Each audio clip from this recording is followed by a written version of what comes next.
Bonjour à tous et bienvenue pour ce direct. Aujourd'hui, on parle ensemble de la peur du changement. Donc, je vais vous laisser tous entrer au fur et à mesure. Pendant ce temps-là, je vous laisse le petit lien de la professionnelle qui sera en direct avec nous, Christina Winkler, pour parler ensemble donc de la peur du changement. Ah, on a encore quelques bugs au niveau du lien. C'est pas grave, j'aurai le temps de le refaire après. Donc bienvenue à tous. J'espère que vous avez passé une très bonne journée. Ça y est, ça c'est bien épinglé. Donc vous retrouvez bien sûr juste en dessous épinglé le petit lien de la professionnelle qui sera en direct avec nous. Donc je vous rappelle que vous êtes en direct avec Charlotte Ferrari. Je suis la community manager de psychologue.net. Bienvenue à tous. Merci Regina, c'est très gentil. Et bien ça tombe bien puisqu'aujourd'hui on parle de la peur du changement. N'hésitez pas pour ceux qui n'ont encore pas eu le temps de poser les questions sur la peur du changement. Il y a la story exprès, vous pouvez poser toutes vos questions. J'ai vu qu'il y en avait déjà pas mal. Alors on va se connecter. Bienvenue à tous.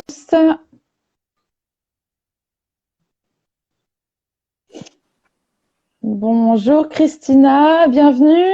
Bonjour Charlotte, merci beaucoup. Bienvenue à tout le monde. Ravie. J'es- J'espère que vous allez bien. Oui, je vais très bien, merci. Vous aussi? Oui, oui, oui, parfaitement. Allez. Merci. Merci, c'est gentil. Alors Christina, on est ici réunis justement pour parler de la peur du changement.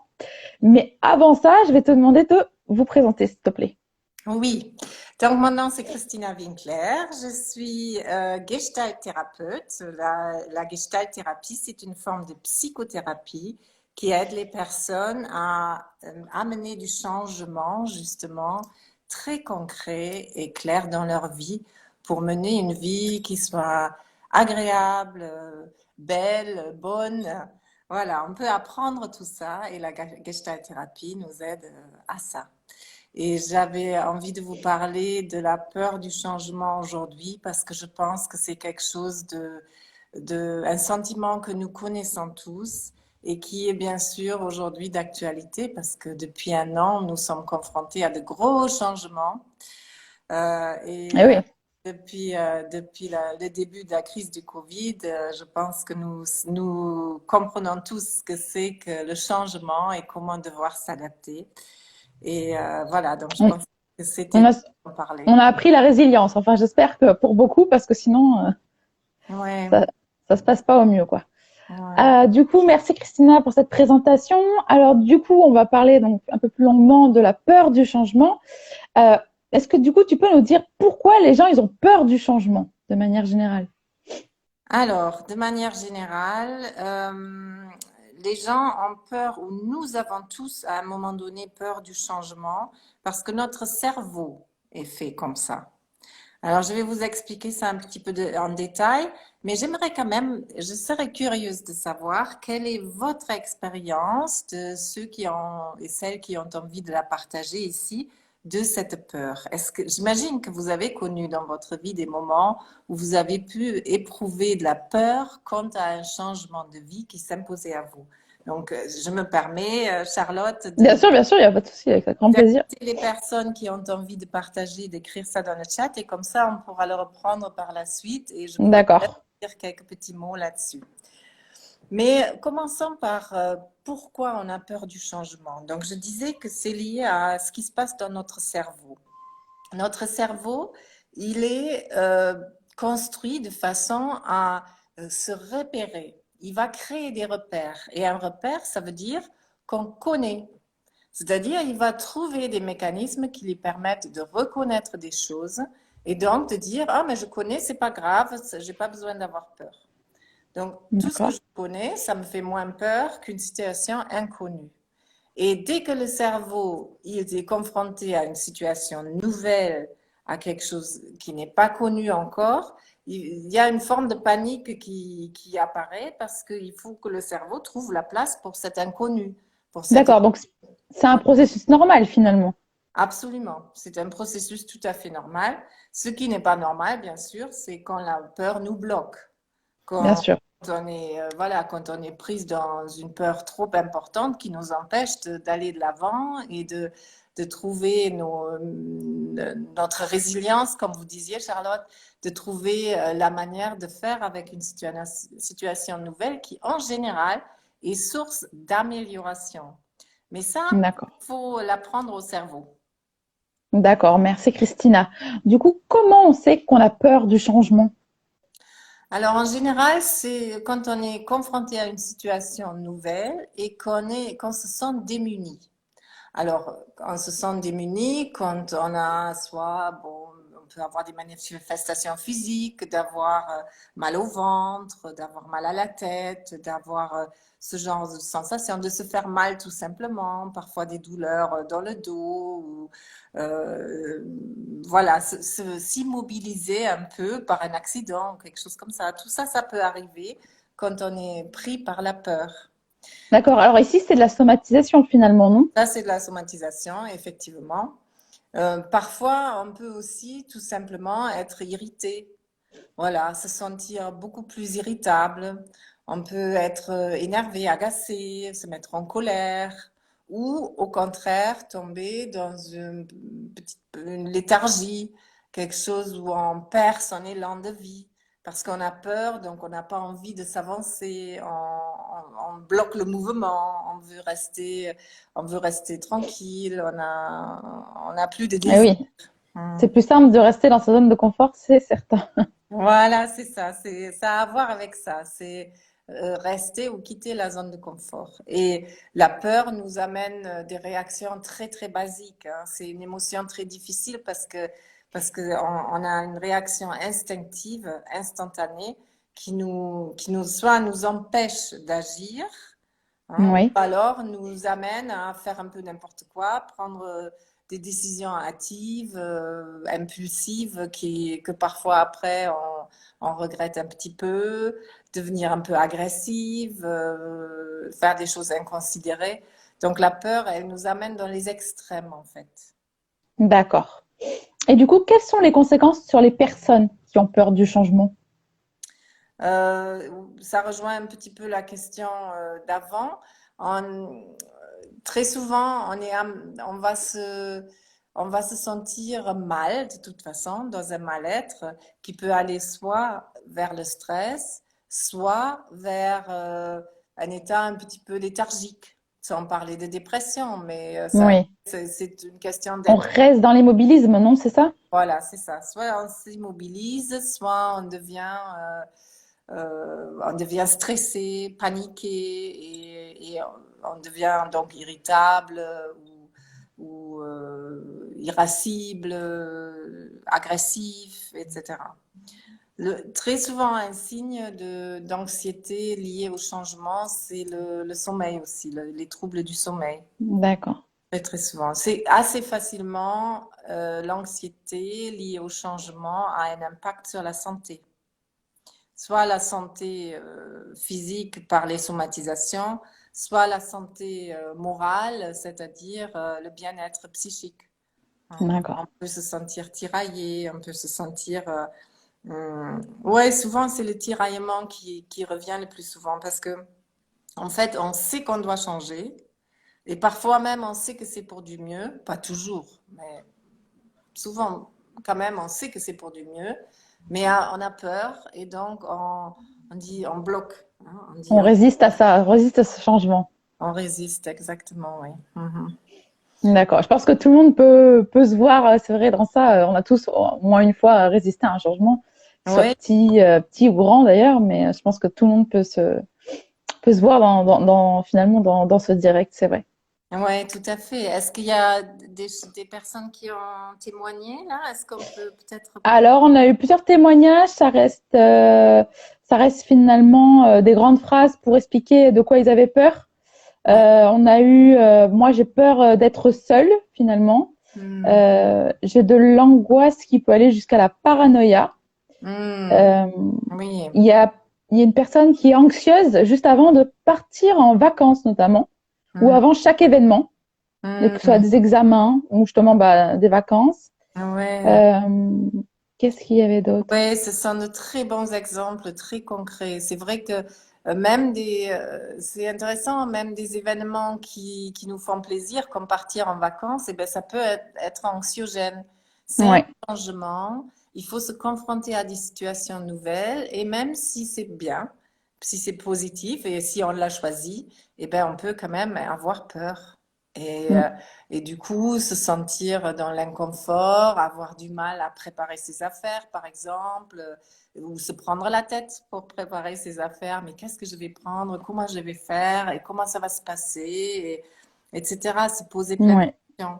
Ça, c'est un bon signe aussi de l'anxiété, la peur du changement, c'est qu'on commence voilà, ça commence à mouliner dans la tête. Hein. On se pose 36 000 questions auxquelles on n'a pas de réponse en général c'est parce que ça. justement c'est une situation nouvelle avec des petits risques ci et là et que l'on pourrait raisonner, c'est-à-dire on pourrait se dire mais enfin bon c'est pas qu'est-ce qui se passe, pourquoi j'ai peur, c'est rien et puis ça va être bien et tout ça et puis à la fois il y a un truc voilà dans le ventre, parfois dans l'estomac là, un petit voilà qui qui nous dit, oups, là, c'est pas si confortable que ça. Et donc la tête, elle se met à chercher, à chercher, à chercher. C'est le cerveau, il cherche des Oui, repères.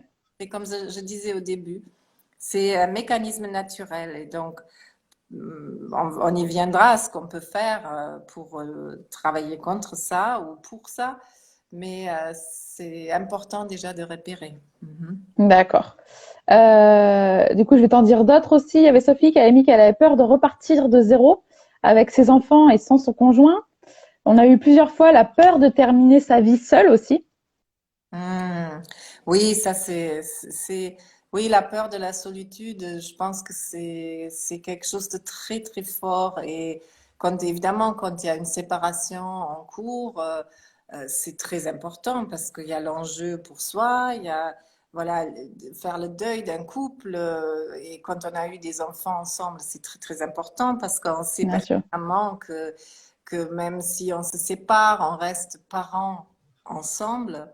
Et voilà, c'est On sera pas, toujours lié à l'autre, bien sûr. Ouais. on sera toujours lié à l'autre, donc il va falloir faire avec et il faut assumer cette nouvelle situation avec les enfants. Donc c'est complexe, c'est Bien complexe. sûr. Et à la fois, euh, bon, c'est pas des décisions que l'on prend à la légère. Et si le moment est là, c'est que c'est le bon moment et que ça va se mettre en place et que les enfants sont aussi euh, un appui d'une certaine manière. Parce que justement, on peut pas se laisser aller, on peut pas risquer de tomber quand on a des enfants. Et Et donc, oui, ça nous aide en tant que parents aussi parfois, hein, de se dire non, c'est je vais vrai. y arriver, mes enfants ont besoin de moi et ça nous encourage. C'est une aide à ce moment-là. Bien sûr. Ouais. Et Bien la sûr. peur de la solitude, pour revenir à ça, oui, c'est un sentiment profondément humain qui touche la peur de l'abandon. Hein. C'est quelque chose de profond que tout un chacun peut ressentir à un moment donné. Et selon l'histoire de vie qu'on a connue, ben, c'est plus ou moins fort, mais c'est un sentiment très, très difficile. Et bon, si vraiment ça devient trop difficile, il faut surtout consulter Oui, voilà, un psychologue, un psychothérapeute, un gestalt thérapeute comme moi. Je peux parler de ça surtout parce que il faut pas. On se fait beaucoup d'idées. Quelqu'un parlait de paranoïa, c'est très intéressant.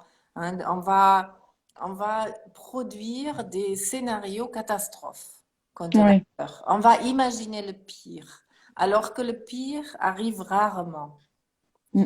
Donc, c'est un peu ça la paranoïa. La paranoïa, c'est imaginer le pire possible Pire et scénario, ouais. voilà. Et donc ça, c'est quelque chose que l'on peut apprendre à contenir, à voir où on en est réellement, à ne pas se laisser impressionner par ce que le cerveau produit. Hein. J'aime bien dire à ce moment-là aux personnes qui viennent travailler avec moi, que le cerveau est un organe. Vous n'êtes pas votre cerveau. Le cerveau, c'est un organe qui est très utile, on s'en sert beaucoup, mais il est un organe comme le cœur, comme le foie, comme le poumon. On a besoin de tout ça. Hmm. Il n'y a pas que le cerveau. Et le cerveau, il a un certain fonctionnement que plus on le connaît, ben mieux on peut œuvrer pour s'en servir à bon escient. D'accord. Merci Christina pour toutes ces explications. Du coup, est-ce que vous pouvez aussi nous expliquer comment justement on va accompagner ou gérer le changement? Oui. Alors, donc, quand on a vu que on est confronté à un changement qui nous fait peur, moi, j'ai 3 conseils à vous donner. Le premier conseil, c'est de faire des petits pas. Quand on a peur, on imagine qu'on est face à une montagne et qu'on n'y arrivera jamais parce que le chemin à parcourir est beaucoup trop long, trop dur, etc. D'accord. Or, qu'est-ce qui se passe quand on fait de la randonnée? Moi, j'adore ça, j'en fais beaucoup et certains d'entre vous, j'en suis sûre aussi. Hmm. Donc, quand on marche, eh ben, on met un pied devant l'autre. Et on ne peut pas être arrivé au but avant d'avoir mis un pied devant l'autre.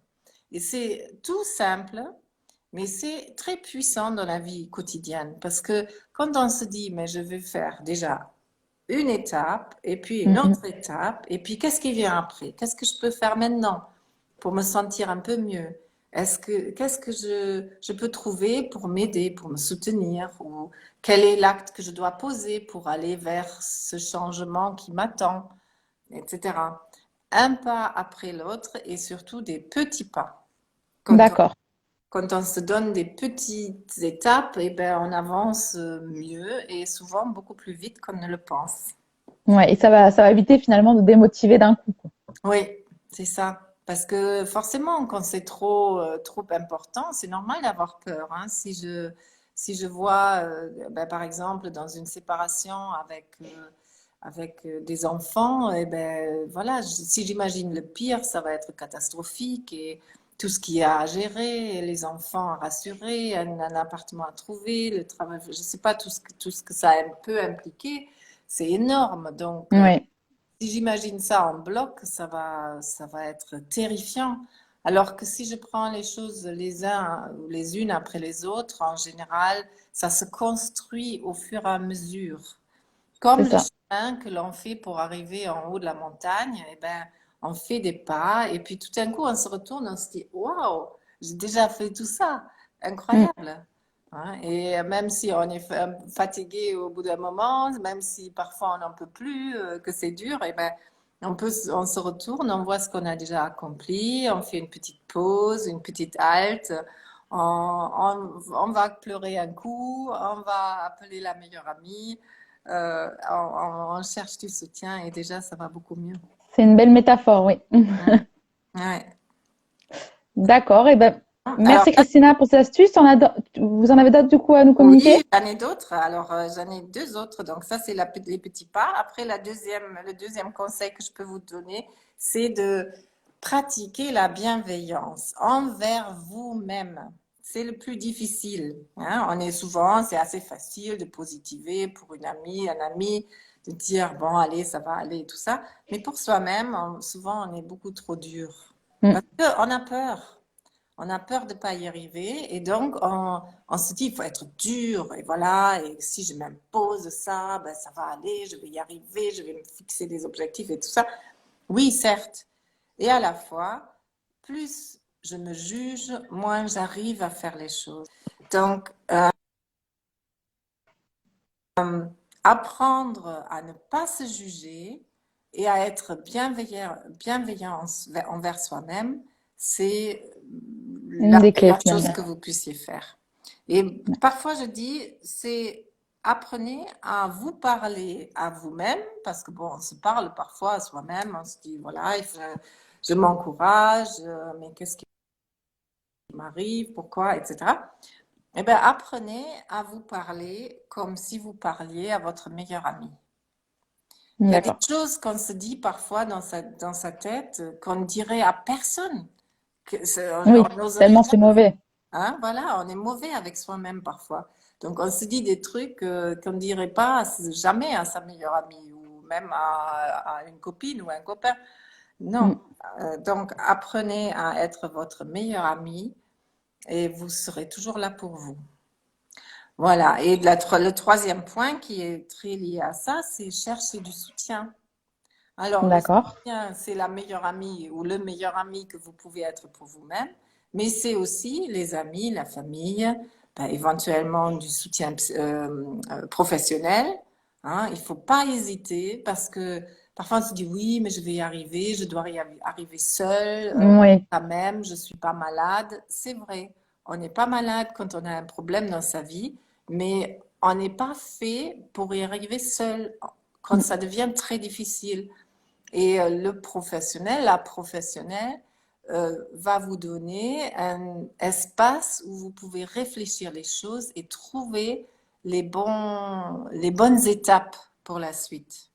Hein. La famille et les amis ne sont pas toujours les mieux placés pour Mm. aider à vraiment réfléchir une situation, à Oui, mieux parce la qu'eux aussi, ils ont comprendre. leurs propres limites, leurs propres problèmes, leurs propres peurs qui C'est ça. finalement Et peuvent puis, nous influencer. il y a l'empathie, il y a l'amour. Et imaginez la situation, votre partenaire ou votre voilà, meilleur ami, votre enfant vous parle d'un problème, ça vous touche. Ça vous C'est ça. touche et vous êtes démunis parce que vous souffrez de voir l'autre souffrir. Et bien sûr, dans une situation professionnelle, ben, je suis aussi empathique avec les personnes qui viennent me voir, c'est-à-dire j'essaie de comprendre la situation, j'essaie de comprendre ce que la personne ressent, mais je ne suis pas impliquée dans son quotidien. Et donc, je peux dire des choses, faire des retours, poser des questions qui vont aider et pas qui vont pas rester dans cet espace affectif mais qui vont plutôt ouvrir à une réflexion, à d'autres ressentis, etc. D'accord. Merci Christina en tout cas pour tous ces Ah, conseils, toutes ces petites clés que finalement on pourra mm, utiliser au quotidien face aux petits et mm. gros changements. Merci. Alors on va passer à la seconde partie qui est la partie question des utilisateurs. Alors je vais regarder ce qu'il y a en ligne. Alors, alors, est-ce que la peur du changement a un rapport avec la confiance en soi? Oui, bien sûr, oui. Plus on a confiance en soi, en général, plus on a de ressources. La confiance en soi, ça veut dire qu'on a des ressources au fond de soi et qu'on connaît les ressources que l'on a, consciemment ou inconsciemment. Mais on les connaît. Alors que quand on manque de confiance en soi, ça veut dire que, mais est-ce que je peux vraiment m'appuyer sur quelque chose en moi? Est-ce que je peux vraiment y arriver? Et on est tout le temps en train de douter. Donc, c'est sûr que plus je doute, plus je me rends la tâche difficile. Hein. D'accord. Donc, oui, ça a à voir, effectivement. Mm. D'accord. Merci Christine. Euh,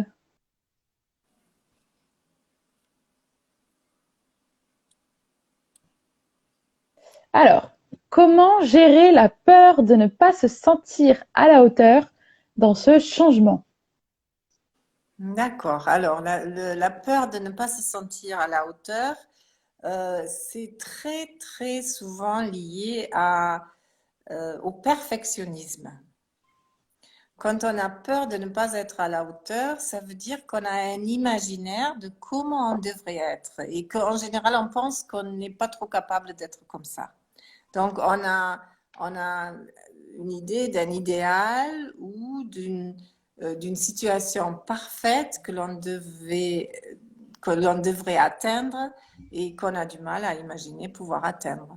Donc, Oui, le perfectionnisme, c'est vraiment quelque chose qu'il faut maîtriser. Hein. Le cerveau, il met ça en place parce qu'on veut bien faire dans la vie et on a raison de vouloir bien faire, évidemment. Mais quand ça devient empoisonnant comme dans le perfectionnisme, et ben voilà, là, on se met des bâtons dans les roues au lieu d'aller vraiment vers quelque chose de bien. On dit parfois le mieux, c'est l'ennemi du bien. Et on peut vraiment le prendre à la lettre.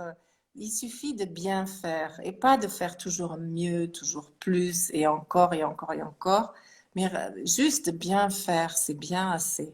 Et à ce moment-là, ben, on n'a plus tellement ces sentiments-là. Quand on sait qu'on fait du mieux que l'on peut, ben, c'est déjà beaucoup. Tout à fait. Merci Christina. Alors, on va regarder encore une ou deux questions. Euh,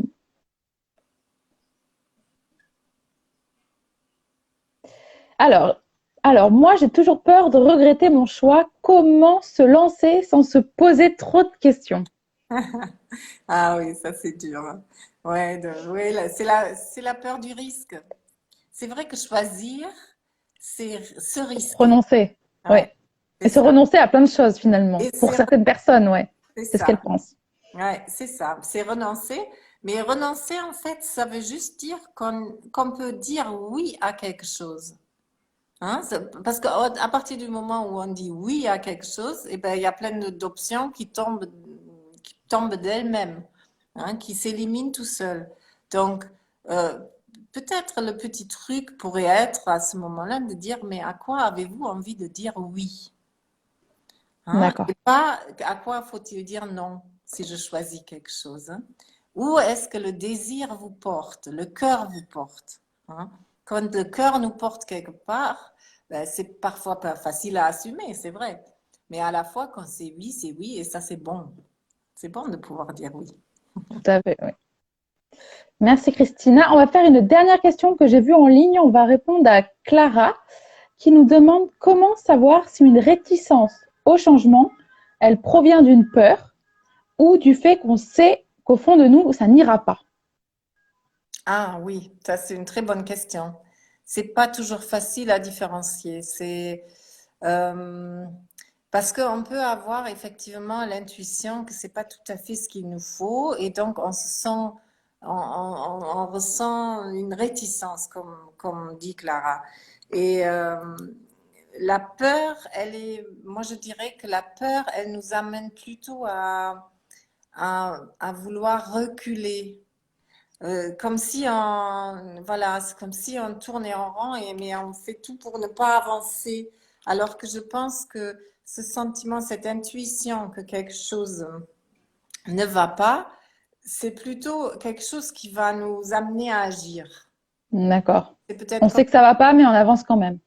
voilà, ou On se on voile la face. essaie quelque chose parce qu'on sent que ça va nous ouvrir une porte. Alors que la peur du changement, c'est, ouh là là, non, j'y vais pas, j'y vais pas, j'y vais pas, j'y vais pas. C'est quelque chose qui nous ferme, au fond. D'accord.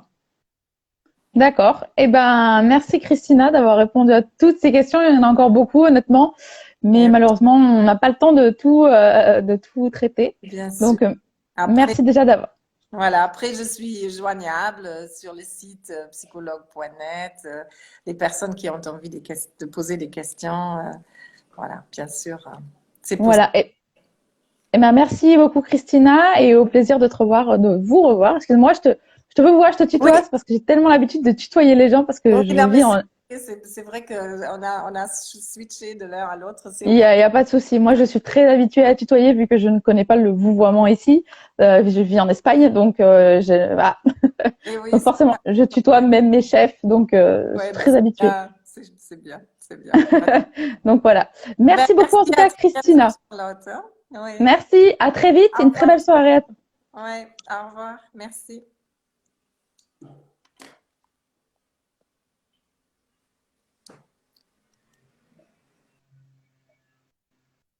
Voilà, je remercie Christina pour ce direct. Je vous rappelle à tous que si vous souhaitez parler à Christina, que vous souhaitez réaliser une thérapie, n'hésitez pas, le petit lien est juste en dessous pour contacter Christina. Je vous le passe également en lien directement par message privé si vous le souhaitez. On se retrouve sinon tous jeudi pour un prochain direct. Donc je vous souhaite à tous une très belle soirée et merci bien sûr de nous avoir suivis une fois de plus. Le live sera, oui bien sûr, disponible dès que j'en sortirai. Je le mets sur IGTV. Une belle soirée à tous et merci pour votre fidélité. Merci beaucoup.